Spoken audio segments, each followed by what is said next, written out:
Buenos días de nuevo. Vamos entonces a continuar el 2025 con la primera ponencia plenaria. A cargo, como está en el programa, el profesor Luis Alberto López de la Calle, en la Escuela de Ingeniería de Bilbao. Código es de esta escuela y que tras entrar en el departamento de Ingeniería Mecánica, pues además de dar clases, pues hizo su tesis doctoral, el doctor en Ingeniería Industrial por la Escuela de Bilbao, y tuve el honor de ser su director. Bien, la verdad que es un placer visitar el año 23, cuando se acabó la tesis, no había empresas en nuestro entorno con esta necesidad de cálculo, pero en 2019 me vertical que ITP pues retomó en su tesis doctoral estas ideas, y dado que hay componentes de las turbinas cuyo tiempo de mantenimiento se calcula exactamente con la probabilidad de estudio probabilístico, que es lo que trató su tesis doctoral. Y, digamos, dice mucho el país que va llegando a estas series seguramente porque la ingeniería mecánica está en buena salud, lo que eso es que las empresas requieran de repente de los últimos avances, los últimos desarrollos tecnológicos en los que estamos implicados, pero pues, la verdad que sí. Y, bueno, pues me acuerdo que en 2015 fue nombrado director del Centro de Fabricación Avanzada Aeronáutico CFA, que se dedica a la mejora de procesos para motores de avión, ellos sin olvidar las más de 40 tesis doctorales que han dirigido, y que, bueno, pues él tiene, la verdad que yo creo que eso hay que reconocerle a Bertín, pues es su índice de impacto, sus publicaciones, su índice elevadísimo, y pues digamos que tiene el mayor índice de impacto de toda España, que se dedica a la fabricación. En 2023 fue nombrado, en 2023 no, fue elegido miembro de la Real Academia de la Ingeniería de España, con la medalla número 4. Y bueno, yo creo que es un reconocimiento, pero también algo positivo para la ingeniería mecánica, porque además de estar en compañía de gente de nuestro campo, como Jaime Domínguez Abascal o Manuel Doblare, también promueve que nuestra área tenga más reconocimiento, pues como los laureados recientes, que vuelvo a el pasado mes de marzo, los profesores Avilés, Acaricio o Federico París. Alberto, así lo recordó y repite los actos o documentos que desde allí se generan en la Academia de Ingeniería, que en nuestra área pues, tiene claramente un gran embajador. Y también quería yo decir que la semana que viene pues, tendrá lugar precisamente en la Escuela de Bilbao un congreso similar a este, que lo hace, en ese caso no la Asociación de Ingeniería Mecánica, sino, bueno, digamos, ahí la otra asociación hermana, que es la Asociación Social Española de Ingeniería de Fabricación, y lo que él va a ser co-chairman de ese congreso.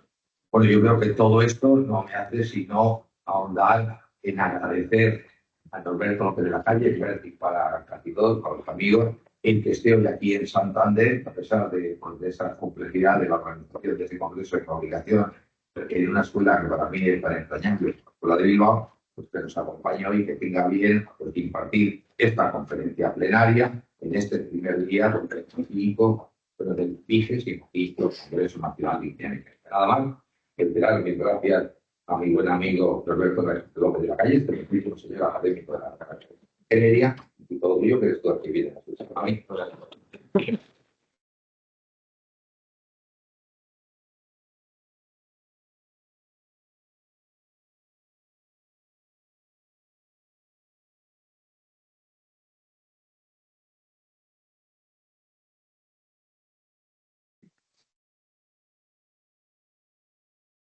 Bueno, pues buenos días a todas y todos. Bueno, pues Fernando, como fue mi director de tesis, me ha abrumado con la presentación. Gracias, Fernando. Y es un placer para mí que me hayáis invitado y que penséis que pueda contar algo de interés pues, para la comunidad de la ingeniería mecánica.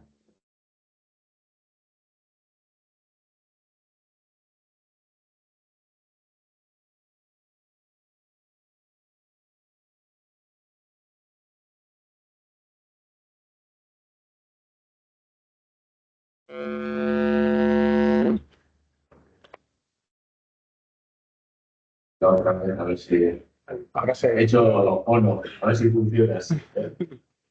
Bueno, no va a crecer otra vez, seguramente. Bueno, la presentación que había pensado yo era algo general, pues para ubicar cuál es el entorno industrial en que nos movemos y cuán complejo se está poniendo para nuestra industria hacer cosas en el escenario actual. Esa sería un poco la idea general de la presentación, más que centrarme en un aspecto concreto.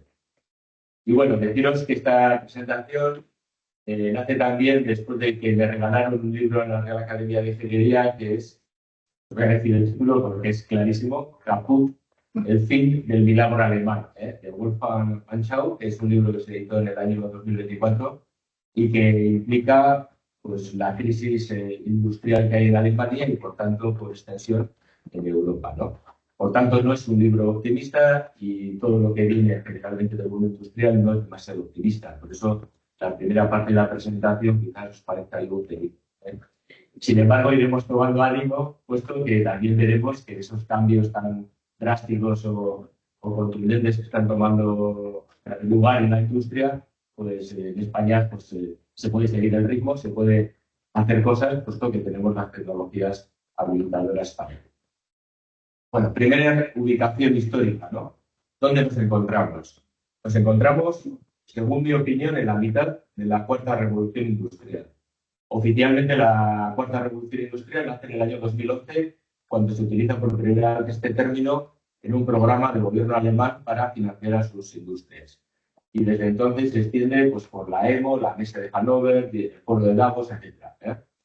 Esta revolución pues, se caracteriza pues, por varias tecnologías que visan la transparencia, pero específicamente por una de ellas, que es la digitalización y el uso ya masivo de los datos y de la Internet en o intraempresa.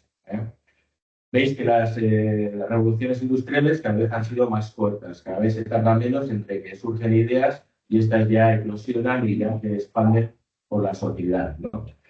Y bueno, pues aquí veis algunas de las históricamente se reconocen ya por parte de los historiadores, con sus personajes claves, sus tecnologías claves. Deciros que también hay investigadores y periodistas que empiezan a hablar de la quinta revolución industrial, pero bueno, para ello no hay consenso. Seguramente es que hay una necesidad siempre de usar términos nuevos pues, para pedir dinero a proyectos de investigación o para escribir artículos de periódico. No hay consenso. Esa sociedad 5.0, industria 5.0, pues llegará algún día, evidentemente, se prevé que va a estar más centrada en el bienestar humano quizás que las anteriores, pero todavía no estamos en ello, ¿no? Más o menos estamos en la mitad de la revolución. Bueno, entonces, para desgracia de mis compañeros que se dedican a la fabricación, siempre ha habido un debate en los últimos 30 años sobre diseño y fabricación, ¿no? O qué hay que hacer o cómo hacerlo, ¿no? Básicamente, esos serían los dos asuntos. Y el péndulo ha vuelto al qué hay que hacer, más que al cómo hay que hacer en Europa, ¿no? Y hay muchos síntomas que indican que Europa no está haciendo las cosas bien, en general, podríamos decirlo, ¿no? Y bueno, sobre todo centrándonos en Alemania, que ha sido el motor de Europa, se podría decir que Alemania ha sido la campeona de la industria analógica durante el siglo XX. Sin embargo, no lo ha visto venir en el siglo XXI, ¿no? En el mundo digital hay muchísimas cosas que se han perdido o nos hemos retrasado en general. Hay muchos síntomas o símbolos de ello, pero por ejemplo, uno muy claro es que en un teléfono móvil existen equivalentes a 32 kilogramos de equipos analógicos previos, ¿no?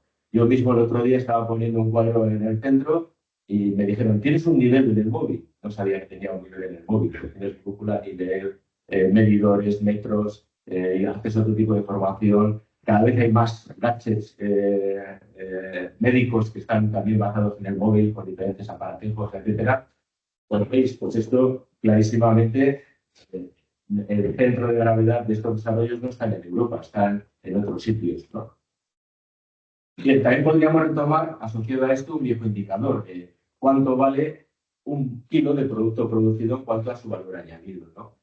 Es un viejo indicador, muy discutible, muy discutido. Evidentemente, habría que hablar del efecto tractor sobre el empleo, sobre la cadena de proveedores, todos estos indicadores que tienen siempre sus controversias. Pero es indudable, ¿no? A la cabeza del valor añadido estaría lo que podríamos llamar electrónica fina, o el software, que como no pesa, te das cuenta que tendría valor infinito, ¿no? Bueno, esto estaría a la cabeza. Veis que la aeronáutica tampoco está mal, la aeronáutica está bien parada y luego hablaremos un poquito más de ella. Pero ya automoción cae drásticamente, el coste de un kilo producido. Y bueno, desgraciadamente los dos sectores donde España es líder, ¿no? La producción agrícola y su cadena y el turismo, pues están a la cola, ¿no? Es fácil entender cuántas toneladas de turistas hace falta para solo un kilogramo de smartphone, ¿no? Pero bueno, todo es valorable, porque la economía tiene que ser un mix de muchas cosas. Pero esto ya da una idea de qué sectores nos pueden indicar hacia dónde tirar. Bueno, situación en Europa, finales del 2024, principios del 2025. Bueno, cuando gana Trump, todo empieza a ser ya un poco pesimista el escenario. Lo que es increíble es que esto parezca que es así y la economía de España vaya también, ¿no? Eso también es un tema de debate que podéis debatir en el café. Puede ser un espejismo, puede ser un milagro como el italiano, que todo va mal y sin embargo la economía va bien. Bueno, eso es discutible. Pero sí es cierto, si os dais cuenta, a finales de 2024, principios de 2025, la situación de Europa es un poco esta, ¿no?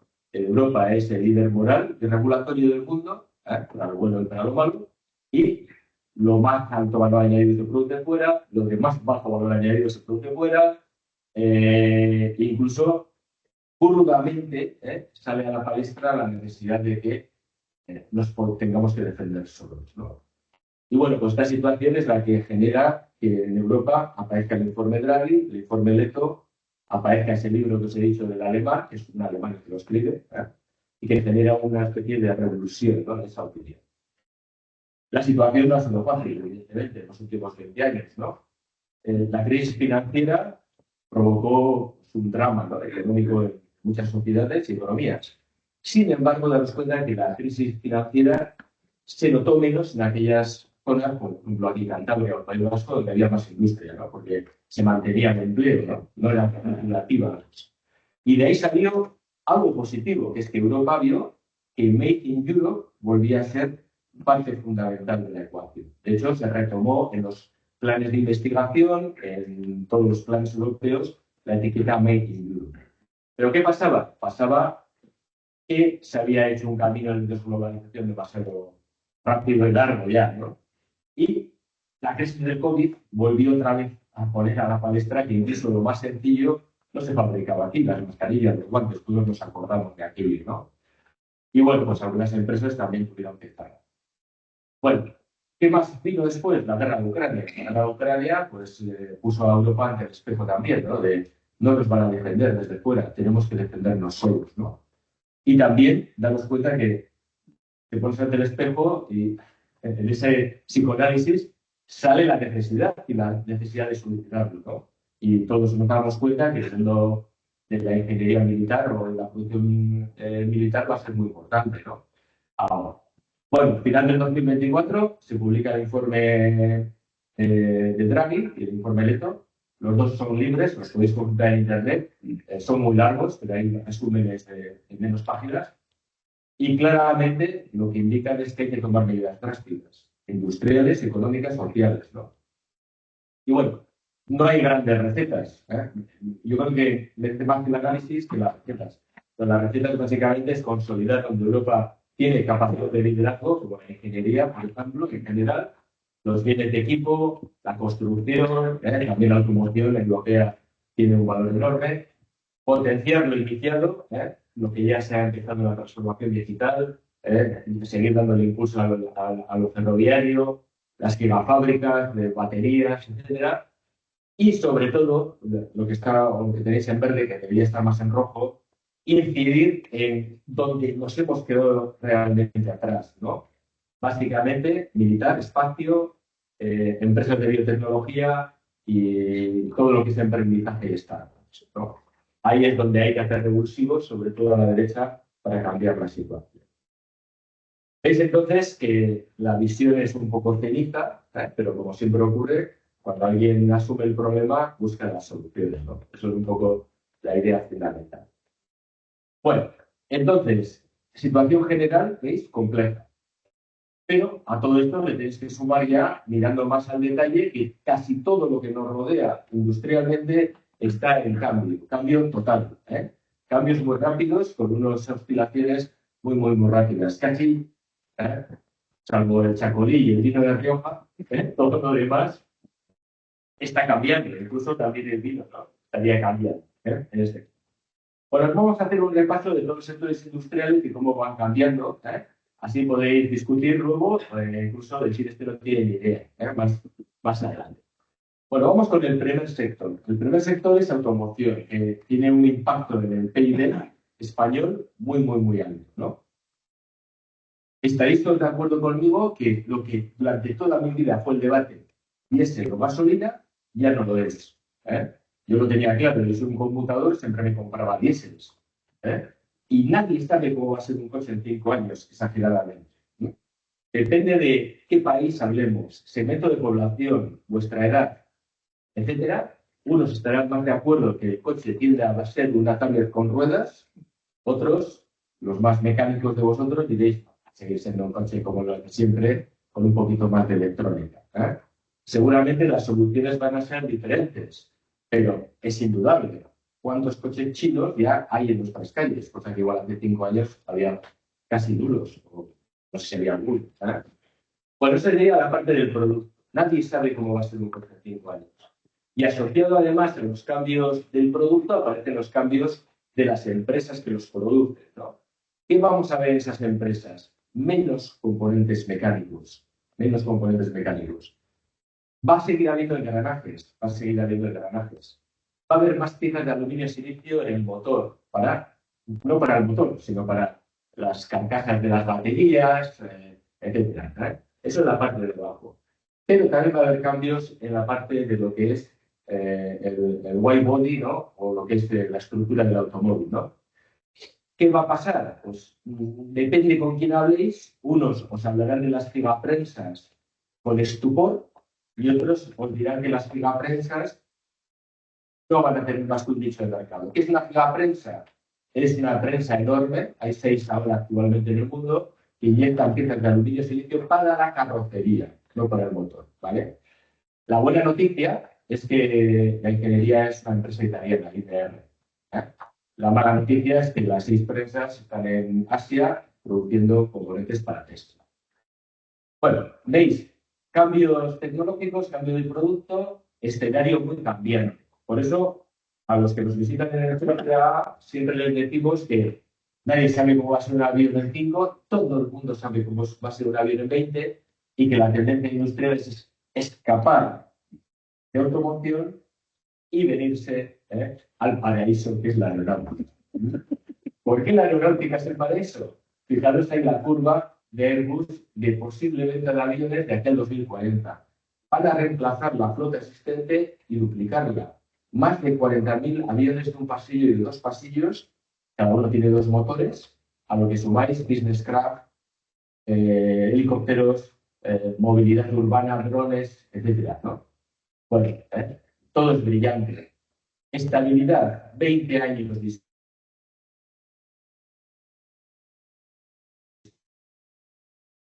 a la vista abruptos. Los aviones en 20 años, como mucho, algunos llevarán turbinas, alguna eléctrica para ayudar, pero incluso aquellos aviones van a ser híbridos, van a llevar turbinas de gas.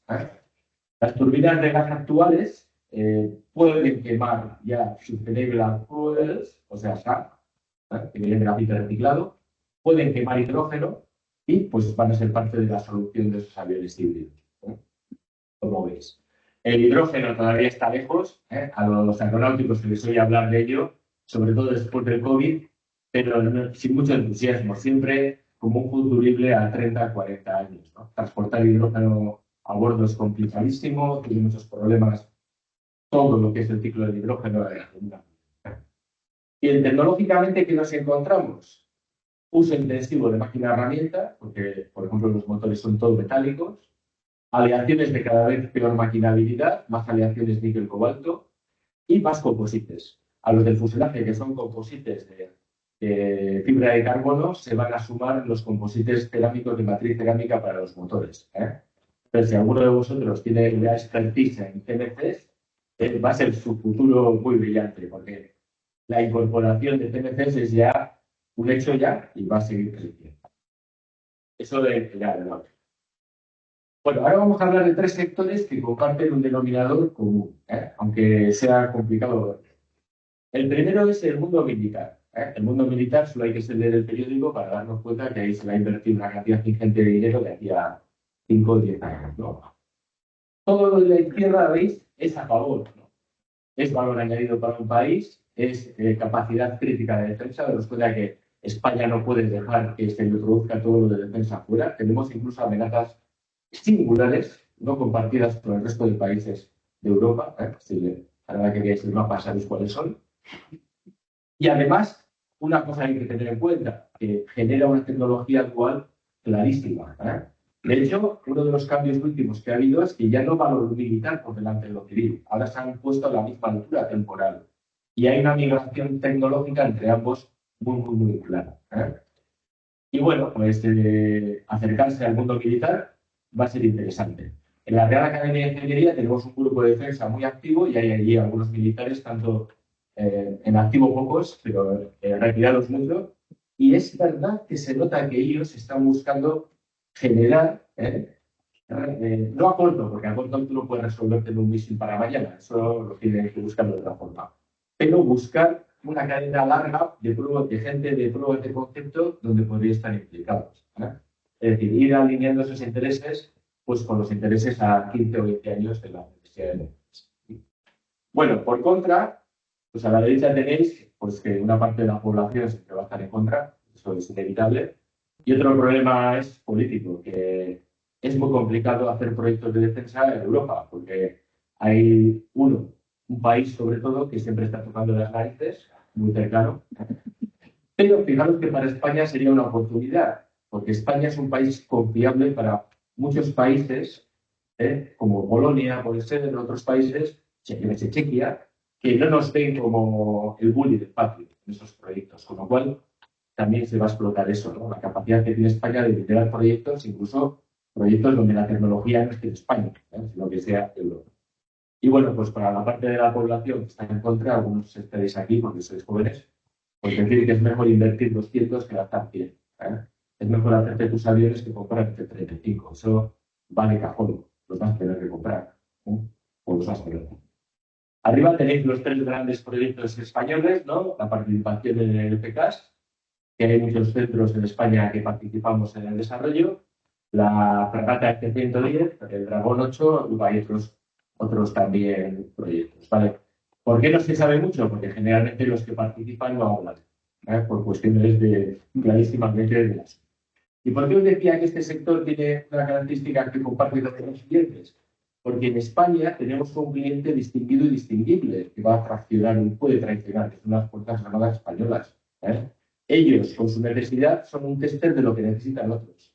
Y son los que tienen que llevar y encaminar y dirigir muchos de los desarrollos industriales y también tecnológicos. Luego, aquí la iniciativa público-privada es importante. Bueno, Europa es un desastre en el sentido de sistemas de armas. Aquí tenéis comparados los sistemas europeos, los que son a mogollón, con los sistemas americanos. Si le preguntáis a cualquier colega militar, un ingeniero militar, te dirá que lo ideal es tener dos de cada. Por si falla uno, tener el otro, ¿no? Por si hay un problema mecánico. Dos aviones de combate, dos no sé qué, lo que sea. Pero Europa ya veis que es un embrollo de sistemas diferentes. Bueno, es un problema, también es una oportunidad. Es una oportunidad porque, claro, significa más democratizar el mercado, más desarrollos nacionales, más empresas involucradas, pero esto clarísimamente irá destilando a muy pocos, a muchos menos, ¿no? Ahí tenéis lo que está pasando con Indra, por ejemplo, en España, lo que pasó en Italia con Leonardo, ¿no? Es decir, hay que hacer una confluencia tanto de empresas como de sistemas. Bueno, otro tema industrial interesante es el tema de prótesis. El tema de prótesis, España ya es una pequeña potencia en todo lo que es boca, implantes dentales, puentes, etcétera. También hay un trabajo grande en prótesis para otros componentes de repuesto del ser humano.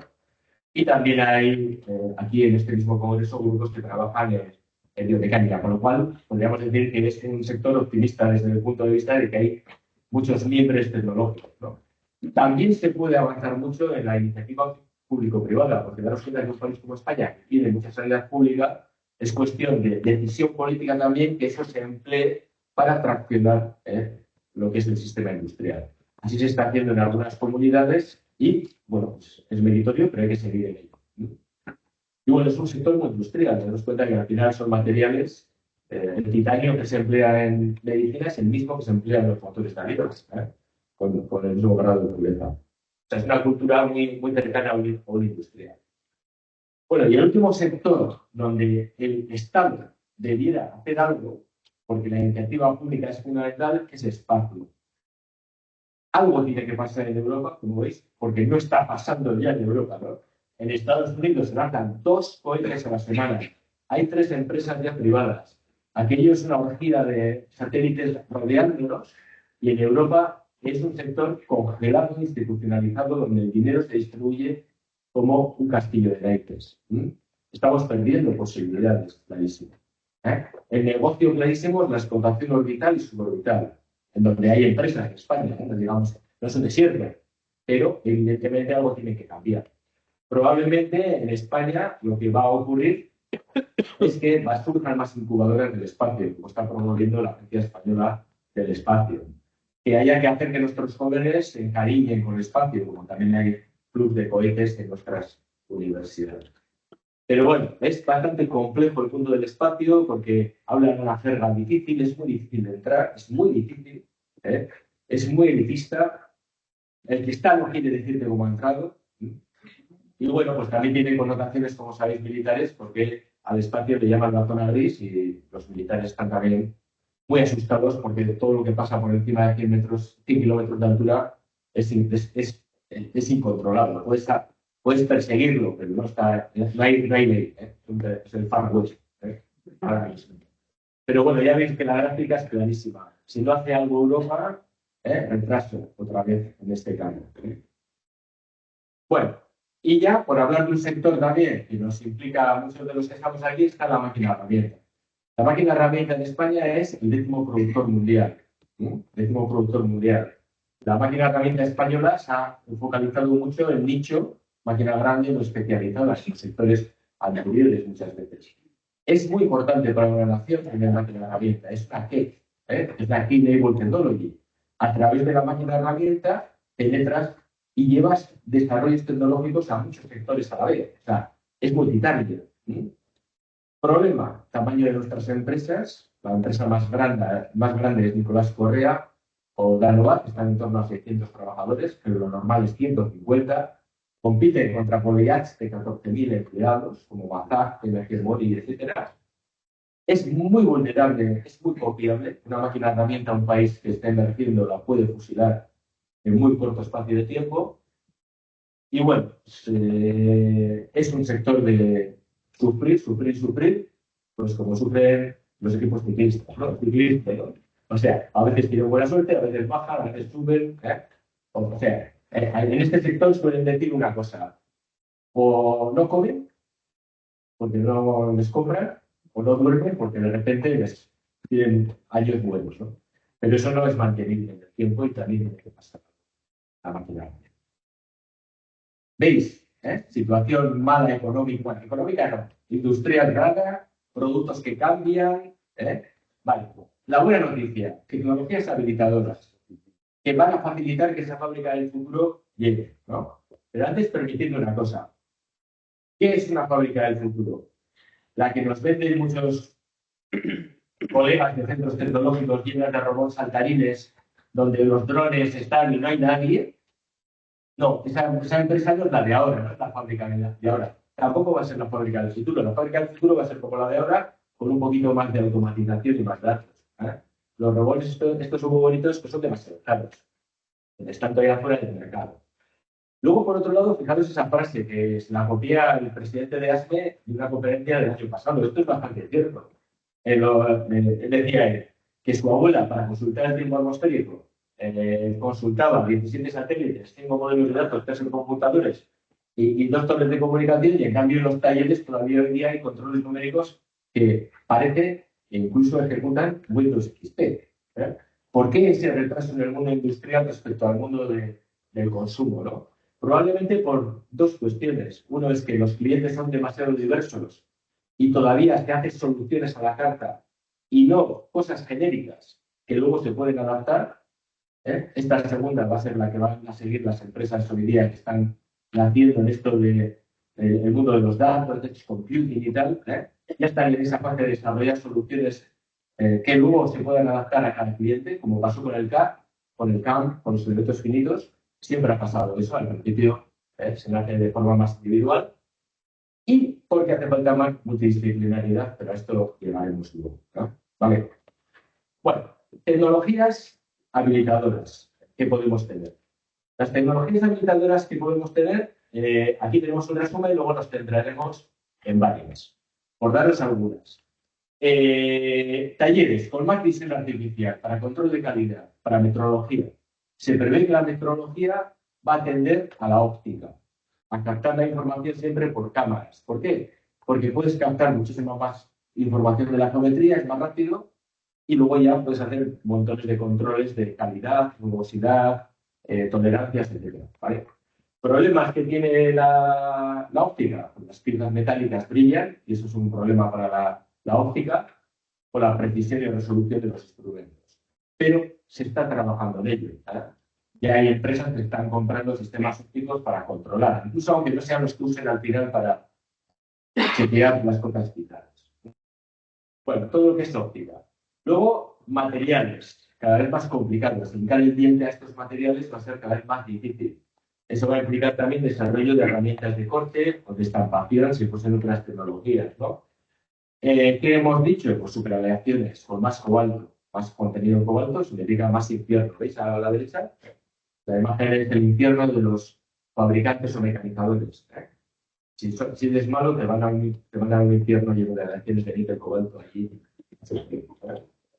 Geometrías más complejas. ¿Veis esa geometría que tenéis ahí? Ese es el futuro del avión de Wasiki. Un rotor integral donde todo se mecaniza y sale la pieza que menos peso tiene con relación a su resistencia, ¿no? Se llaman IBRs, Integral Rear Rotors. También es el corazón de la Dyson, de las aspiradoras, los secadores de manos, etc. Bueno, todo eso que veis arriba pues serían procesos, digamos, que estamos hoy día trabajando. Bueno, lo de abajo a la izquierda. Tiene que cambiar la forma de acercarnos a las máquinas y programarlas. Se va a tender a modelos PROM tipo ChatGPT. Ya esto veis una herramienta comercial para olvidarnos de lo que todavía explicamos en clase, G01, G02. Pero el mundo industrial es muy lento en cambiar, entonces les está costando. Y bueno, más robots industriales, hard, más robots cobots. Los robots han bajado de precio drásticamente en los últimos años, con lo cual, pues cada vez va a haber más, ¿no? Los que están pintados de azulito, pues son los que se paran si los tocas, ¿no? Los son. Eso que veis ahí es un desarrollo de CPA, pues para ir cargando y descargando las herramientas en las máquinas. Veis que es un desarrollo de robots móviles, por un lado, y robots cobots. Bueno, pero para no hablar de todas, no hablar de ninguna, me voy a centrar en dos tecnologías clarísimas, interesantes. Primero, la fabricación aditiva del metal. Parece un milagro. Todos los que estáis trabajando en ello, parece increíble. Del ordenador a una pieza metálica funcional. Hay dos grandes tecnologías. La primera se llama deposición directa, con sus variantes.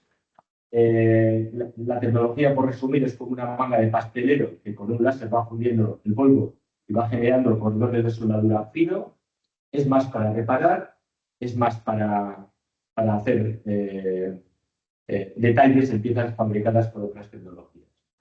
Hay muchos grupos en España, se están trabajando con diferentes tecnologías y, bueno, pues por destacar hay Meltio, está en Jaén, que es el milagro del sur de Europa, homologado su sistema para reparar casi todas las armadas del mundo. Es decir, hay equipos de Meltio en la Armada americana, en la francesa, etcétera, porque es una tecnología interesante para reparar. Pero el cambio de juego va a venir y está viniendo con la fabricación en cama de polvo. En este caso, se pone una capa de polvo, un polvo muy fino, como si fuese Nesquik, el El de la anterior tecnología es Colacao, esta es más Nesquik, y el láser va fundiendo de abajo arriba la pieza, 15, 20 horas dependiendo del tamaño. Donde la complejidad de la pieza es grande, hay que bajar el peso. Donde el material funde bien y la tirada es media o corta, es el proceso del futuro. Por ejemplo, los motores de avión. Los optimistas piensan que el 40% de un motor de avión se va a imprimir en 5 años y solo se va a producir por aditivo. Es decir, se va a certificar y homologar con este proceso. Los pesimistas, un 25%, para que os hagáis una idea. ¿Por qué? Porque en el motor de avión hay que bajar el peso. 1 kilo volando son 40.000 litros de queroseno en 20 años del avión. Luego, es el campo estrella, ¿no? Los motores de avión. Prótesis, también por la customización para el cliente. Y en otros campos, seguramente, la fabricación aditiva del metal va a ser muy importante. En automoción no, por el tamaño de la tirada, probablemente no. En otros campos, por algún otros estómago, ¿no? Bueno, es caro, pero es prodigioso, ¿no? La fabricación es un cambio de juego. Antes es la tecnología disruptiva.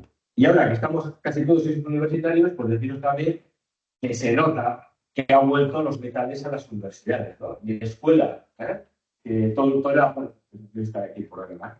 Era todo ciencia de polímeros, ahora de repente ha vuelto el interés por los metales, estamos en otra vez hablando de dendritas, martensitas y cosas de esas, ¿no? Gracias a Dios, porque el mundo sigue siendo metal, ¿no?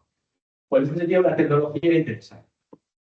Bueno, y la otra tecnología que clarísimamente está en esta 4.0 es la digitalización, ¿no? Y hay, desde el punto de vista del CFAA, deciros que estamos sufriendo muchísimo. Yo soy ingeniero mecánico, para mí Python era una serpiente hace 7 años, y ahora todos los gente del CFAA se echan a correr a Python, ¿vale? Eso en resumen. ¿Y por qué es tan? La digitalización tiene 3 fases. La primera, muy compleja, la conectividad. Los talleres, las empresas son una torre de Babel de conexiones de datos. Hay bajo nivel, alto nivel, datos de bits, datos de terabytes, sensores mecánicos, sensores eléctricos, milivoltios, microvoltios. Todo es un lío terrible. Y todo hay que conectarlo a través de pasarelas, protocolos, a veces sometidos al mercado y al marketing, en un sistema de datos común. Problema, problema, problema. Siguiente, ya tenemos toda la información, hay que almacenarla en una base de datos ordenada. Un data lake, ahí ya tiene que aparecer el de datos y el mecánico, fijaros, o el que sea, o de fabricación. Complejidad, gente muy decente trabajando. Y por último, ya una vez que tienes todo ordenadito, sí, ya coges tus algoritmos y haces tus modelos. Todos intentan basarse en el pasado para predecir el futuro. Con lo más sencillo que hay, la inteligencia artificial australopiteca, ya nuestras empresas harían maravillas. Luego nos olvidaríamos de todo lo que desarrolla por ahí la gente nueva que publican tanto. Y otro problema que tienen nuestras empresas es que, aunque tengas datos, todavía no tienes suficientes datos para entregar a tus modelos. Por eso es muy importante trabajar en datos sintéticos. Datos que algunos vienen de la experimentación, pero otros pueden venir de esos modelos que vosotros y yo, nosotros, desarrollamos también modelos termofísicos, multiescala, matemáticos, ¿no? Los tradicionales, que pueden completar y ayudar, ¿no? Bueno, eso es un poco la idea. También asociado al mundo de los datos y la digitalización en el mundo industrial, ha habido un stopper muy claro. Es que muchos sectores industriales odian las nubes. ¿Por qué las nubes las odian? Porque pasan por todos los valles, las pinchan desde todos los sitios. Nadie sabe dónde están tus datos, pueden estar en Uzbekistán. Esto, empezar a eliminar gente que no quiere ni oír hablar de esto. Militar, va contra él. Aeronáutica, ni oír hablar. Airbus, ni oír hablar. La idea poética es que ellos quieren trabajar en la niebla, porque la niebla está en tu valle y tú controlas tu valle. Eso significa computar con los datos en local, resolver los problemas de seguridad, evidentemente, que tendrá almacenar los datos en tu organización, y trabajar con computación, que se llama edge computing. Esta idea es la que muchos sectores críticos están tomando, ¿no? La idea del fog computing. Y eso sería un poco el acercamiento digital. Bueno, y ahora una interpelación a todos nosotros. El mundo que viene y que nos obliga ya es enormemente multidisciplinar. Si os dais cuenta, lo de la derecha es la historia de la ingeniería, ¿no? Los que fabricaban, los que, no sé, con el Iron of Newton, nos tuvimos que apuntar con los eléctricos, con los de, con todos, ¿no? Ahora vienen los marcianos, que son los de Teleco, también, es un lío. Entonces, ¿cómo puedes hacer en una empresa o en desarrollar un producto que es enormemente multidisciplinar? Algo. Tienes que poner de acuerdo a todos. Es muy difícil. Y nuestro sistema no está pensado para ello. Nuestra sociedad no está pensada para ello. Nuestra sociedad valora a Alejandro Magno. Uno que conquista el mundo, le da noveles a la gente, le da medallas a los militares. Siempre se prima al individuo, nunca al grupo. Y en cambio, la organización más exitosa del mundo de investigación, que es la NASA, fijaros que muchos habréis visto alguna vez una presentación y ¿qué diríais? He visto una presentación de uno de la NASA, pero no de quién de la NASA, de uno de la NASA, ¿veis? Prepondera al grupo, hacen grandes cosas, llegarán a Marte, si les deja el que les deje ahora. Bueno, pues todo esto es muy importante y es la clave y no estamos pensados para ello. Honestamente, no voy a poner aquí a hacer un debate universitario, pero ni nuestros programas de doctorado, ni nuestras escuelas, nuestra forma de enseñar, etcétera. Y ahora ya aparece el ratón con el ChatGPT y no podemos volver atrás. Eso es así. Bueno, estoy acabando ya, pero demandas que podemos hacer a nuestros grupos de interés, ¿no? A la sociedad de la izquierda, ¿no? A la en general, pues que los temas industriales vuelvan a ser parte importante de la cultura de nuestra sociedad. Todos sois padres de hijos o conocéis a gente que no ha estado en una empresa en su vida, que solo ven a las empresas cuando van a andar en bici o van a andar. Hay muchas razones por esto. Por ejemplo, que por seguridad no puedes llevar a la gente a que vean las empresas. Bueno, pero nuestra sociedad se ha hecho muy urbanita y se está apartando del derecho productivo. Nuestros periodistas, que son parte de nosotros, no dan ese tipo de noticias, con la excepción del Congreso, que sí, que está ahí la tele gracias a Fernando, ¿vale? ¿Veis? Esto de la izquierda hay que cambiar y eso genera que haya menos estudiantes de ingeniería, que sabéis que es un problema cada vez más fuerte, ¿vale? A la derecha, a la gente que tenéis responsabilidad, a la gente que dirige las empresas, pues diversificar, asistir a ferias de exhibición que no sean las tuyas. Nosotros, en mi grupo, lo voy a decir siempre, vamos a la Evo de Hannover, de máquina herramienta. Los 3 últimos años hemos ido a una de espacio, a una industrial en general. Tal. Aprendes lenguaje diferente, jergas diferentes, los drivers de negocios diferentes. Abre mucho el espíritu, ¿no? Luego, ¿qué más se le puede pedir a esta gente? Pues que vaya a charlas como esta y que desconfíe de ellas, porque al final, pues uno puede decir cosas interesantes o decir justo lo contrario. Pero al final lo que, si os dais cuenta, genera sensibilidad diferente, ¿no? Es salir de tu mundo y de tu zona de confort. Y bueno, pues a los profesores universitarios, pues que pensar en breve que el mundo de antes no va a volver. Por cierto, es así. Vosotros hacéis lo que queráis, ahí están las privadas, los jóvenes no son como antes y están en GPT. O hacemos algo o no podemos seguir. En la Real Academia de Ingeniería hay gente que con 80 años son los revolucionarios de la hostia. Si los ponemos aquí, os quedaréis alucinando de los revolucionarios que son. Pero algo tiene que cambiar. Bueno, ahora dejadme caer un poquito de mi libro. El CPA está en Zamudio. Evidentemente estamos muy orgullosos de él. Pero a mí me da mucha pena una cosa. Chirriamos por todos los sitios. Somos un centro que trabajamos haciendo tipo de empresas sin NIF. Es decir, dentro de la estructura de la universidad pública. Esto os podéis imaginar el lío, follón que hay. Chirriamos con todo. Con los de ciencias, porque ellos solo piensan en publicar. Con nosotros, no está preparada una universidad pública española con las leyes actuales para albergar un centro que hable de transferencia tecnológica. Y en el mundo de ingeniería sería clave, es clave. Esto se podría replicar a más sectores.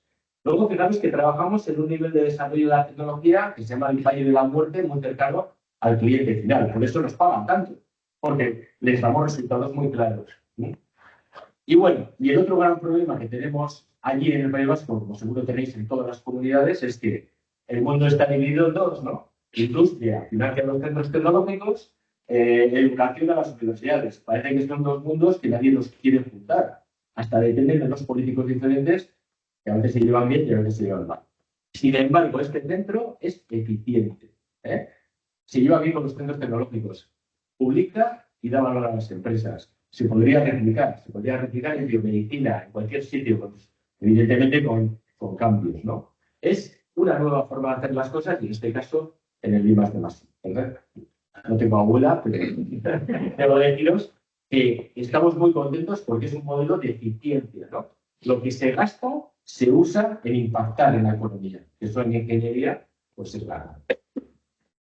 Bueno, ya ante última transparencia, resumen de lo que podemos hacer. El péndulo, ahora mismo del I+D+I ha vuelto al qué hay que hacer. Hace 10 años estaba, después de las crisis, en el cómo, ahora ha vuelto al qué. Hay que desarrollar productos. Pero desarrollar el producto es diseñar y luego fabricarlo, que es lo que hace que eso no se deslocalice, ¿no?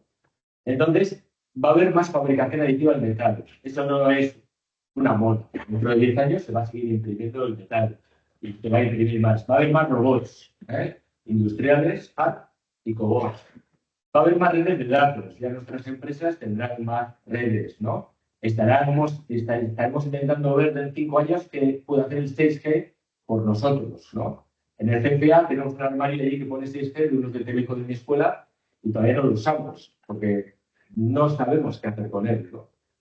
Bueno, veis, habrá que ser más verde, no lo he puesto, habrá que impactar menos en el medio ambiente.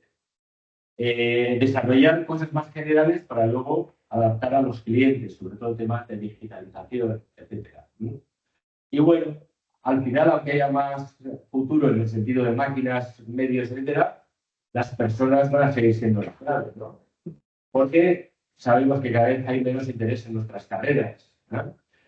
No sé, esto es un debate social, pero seguramente unos van a trabajar más para que otros trabajen menos, ¿no? También intuimos que para conseguir hacer cosas complejas no hace falta saber más, por lo tanto, habrá gente que tendrá que trabajar más y, en cambio, pues, le quitarán el trabajo a otros. Pues eso también generará un debate social.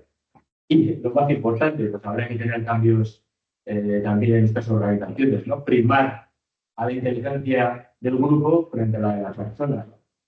Ahí, a partir de ahí, pues podéis cambiar todo, los sistemas de Excel, bueno, ahí podríamos revolucionar cualquier cosa. Bueno, ¿veis? Entonces, el I+D+I, pues orientará bastante a la economía y, bueno, no lo tendremos fácil porque hay muchísimos vicios en el sistema, cada uno que detecte los que quiera, pero, evidentemente, tendremos que seguir aumentando la eficacia y trabajar más en cercano a los personas. Y bueno, pues con esta última bonita imagen de las 4 revoluciones industriales, pues llego a mi fin. No sé si estaba en tiempo, porque antes de dejar móvil no estoy de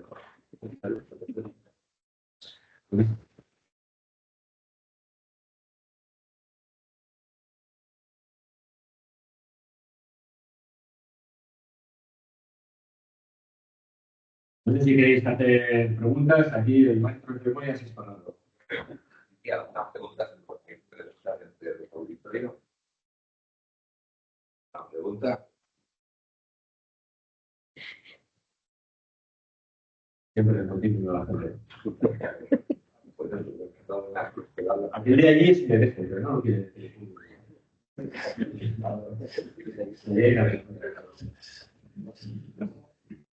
Hola, buenos días. José Antonio Calvo de la administración. Una pregunta. ¿Crees de verdad que en Europa se impacta mucho sobre la ecología? En la industria europea. ¿Estamos impactando tanto como para que sea preocupante? Bueno, que debate aquí. A ver, la industria europea en emisiones de CO2, evidentemente, tenemos una cuota alta. Eso está en todos los indicadores y en todos los protocolos. Es el lugar del mundo, gracias a Dios, que más esfuerzos está haciendo por impactar lo mínimo posible, ¿no? Pero también es cierto que si tú piensas dónde están los focos ahora mismo en el mundo mundial de contaminación, no están en Europa. O sea, los 8 o 9 ríos que van al Pacífico, muchos de ellos asiáticos, producen más detritos de plástico que seguramente todos los ríos de Europa sacando plástico. Pero bueno, al final Europa también tiene una capacidad de liderazgo moral, que es eso a la gente lo interpreta como malo, pero también tiene la parte buena. Si tú haces las cosas vas a ir produciendo un efecto quizás general, no lo sé. No puedo decir más. Pero al final nos estamos pegando un tiro en el pie. Básicamente. A corto sí, a corto sí. Mira, a corto, desayunando un compañero mío que estaba aquí hablando de chorradillas y tal, me dice, es que el ser humano individual a corto siempre es cortoplacista y quiere el beneficio máximo. Pero en grupo, igual, el egoísmo de la persona se puede contrapesar con el interés global. Entonces, una pregunta muy difícil esa. Muchas gracias.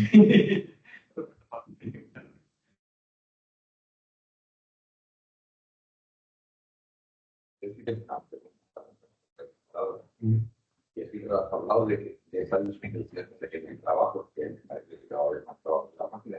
Pero sin embargo, también lo decías, yo lo quería entender así, que el reparto no va a ser equilibrado, porque alguno la normativa habla de reducir el trabajo, pero tú no tienes la sensación que cada día vas a trabajar más horas que antes. Entonces, ¿va a llevar esto a que solo van a trabajar unos pocos? Bueno, no lo he puesto aquí porque a veces coges citas, ¿no? Pero cuando Keynes vino a Madrid en 1930, hay una frase que la dijo también Kurpes, el presidente de ASPE, que dijo en 1930 en Madrid. Allá por el 2015, la población trabajará 15 horas al día, o algo así. Es más complicada la frase, pero bueno, en plan, pues sí, yo creo que para hacer máquinas complejas habrá una élite, pues, de gente que trabaje mucho porque tendrá más vocación, porque tiene más conocimiento y va a necesitar más tiempo. Darte cuenta que cuanto más conocimiento hay, más te cuesta llegar más lejos. Es cierto que si lo haces en grupo, puedes distribuir también el esfuerzo, pero te va a hacer falta. Y en cambio va a haber una parte de la sociedad que se va a ver irreversiblemente disminuida en cuanto a trabajo, ¿no? Yo, si habéis escuchado el ChatGPT, estoy dando opiniones ya que son de ingenieros. Entonces, escuchando el ChatGPT y enseguida ves qué grupos va a haber amenazados. Todos los que usen el lenguaje, las traducciones, las imágenes, es decir, lo no físico, están amenazados. Y bueno, pues. Una pregunta más.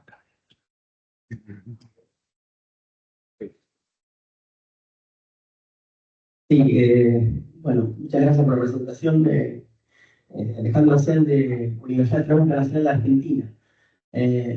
La verdad que lo que nosotros también tenemos una preocupación importante con la generación de ingenieros a futuro, y por otra parte es como que es difícil concatenar esta necesidad que va a haber de profesionales, de verdad, cada vez más calificados, con el desinterés que se está produciendo, que estamos haciendo un estudio a ver cuál puede ser el motivo por el cual los jóvenes actuales, yo ya estoy un poco en el final de mi carrera de investigador, ¿por qué motivo? Es decir, hay más desinterés, es decir, es complejo eso porque hay más desinterés por elegir las carreras de ingeniería y va a haber más necesidad de ellas debido a la complejidad de lo que nos espera.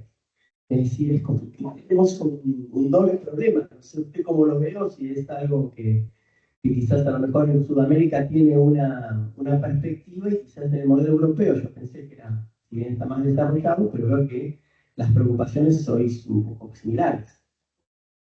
Y hay dentro de la escuela o así dentro de la escuela que seguramente saben más, porque más captar alumnos es más dentro de su rol, ¿no? Yo te doy mi opinión pura y llena de un ingeniero de a pie, ¿no? En España me parece que faltan 200.000 ingenieros ya, o van a faltar en 5 años, con lo cual, y en nuestras escuelas están bajando generalmente la gente que entra. ¿Por qué? Son carreras difíciles y probablemente, es mi opinión, en resumen, se está parando la escalera social. O sea, un estudiante de ingeniería en España, por ser ingeniero, no va a vivir 1000 veces mejor que uno que estudie una carrera más fácil. Y eso, eso que es la idea global, lo traduces en mil direcciones y dimensiones y hace que lo que hace 40 años la gente decía, uy, tío, no sé qué, pues ahora no, pero bueno, esa es mi opinión. ¿Eh? Y luego están los impuestos y luego...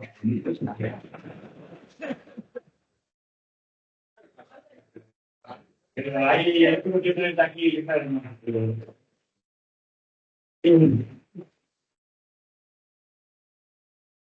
Disculpe la última vez que hablaba, la preocupación que había ya era porque, porque tenemos un ingeniero cada 6.000 habitantes y China tiene uno cada 2.000, por ejemplo. Entonces, claro, el desarrollo que van a tener ellos se supone que nos va a superar rápidamente. Pero bueno, es una reflexión. He tenido, te hizo mi percepción personal de 3 estudiantes chinos que hemos tenido. Vienen y son máquinas de trabajar. No, no esperan a que el mundo les va a ayudar. Eso me ha pasado con los chinos y con los indios. Los indios aún más. Pues los indios vienen de países, o sea, el nivel de competencia que tienen ellos con respecto a lo que se han educado es muy alto. Entonces vienen, aparte que tienen gente ya con capacidades intelectuales altas, luego no esperan que les ayudes, no sé, son la vida. Sí, claro, claro.